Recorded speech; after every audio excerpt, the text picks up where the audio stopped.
മൂന്നാമത്തെ കാര്യം, പെരുന്നാൾ ദിവസം ഏറ്റവും നല്ല വസ്ത്രം ധരിക്കുക. ഉള്ളതിൽ ഏറ്റവും നല്ല വസ്ത്രം. ഒരാൾ പുതിയ വസ്ത്രം ധരിച്ചാൽ അൽഹംദുലില്ലാ, അതിനുള്ള സമ്പത്തുണ്ടെങ്കിൽ. ഇല്ലെങ്കിൽ ഉള്ളതിൽ ഏറ്റവും നല്ല വസ്ത്രം ധരിക്കുക. അത് സുന്നത്താണ്.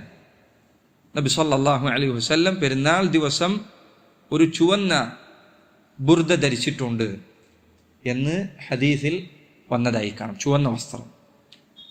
നബി സല്ലല്ലാഹു അലൈഹി വസല്ലം പെരുന്നാൾ ദിവസം നല്ല വസ്ത്രം ധരിക്കാൻ പഠിപ്പിച്ചു തന്നിട്ടുണ്ട്. അതാണ് മൂന്നാമത്തെ സുന്നത്ത്. എന്നാൽ സ്ത്രീകൾ അവരൊരിക്കലും മുസല്ലയിലേക്ക് വരുമ്പോൾ, ചില സ്ത്രീകളുടെ ധാരണ പെരുന്നാളിന് മുസല്ലയിലേക്ക് വരുമ്പോൾ പർദ്ദൊന്നും വേണ്ട, ഉള്ള പുതിയ ഡ്രസ്സ് ചുരിദാറൊക്കെ ഇട്ട് വരാമെന്നാണ്. അല്ല, പാടില്ല.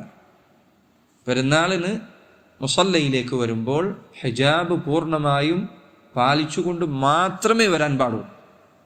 അതല്ല എങ്കിൽ ഹിജാബ് ധരിക്കാത്ത നിലയിൽ സ്ത്രീകളെ മുസല്ലയിലേക്ക് കൊണ്ടുപോകുന്നതിൽ നിന്ന് വിലക്കാൻ സ്ത്രീകളുടെ രക്ഷാധികാരികൾക്ക്, ഭർത്താവ് അതല്ലെങ്കിൽ പിതാവ്, അവർക്ക് അധികാരമുണ്ട്.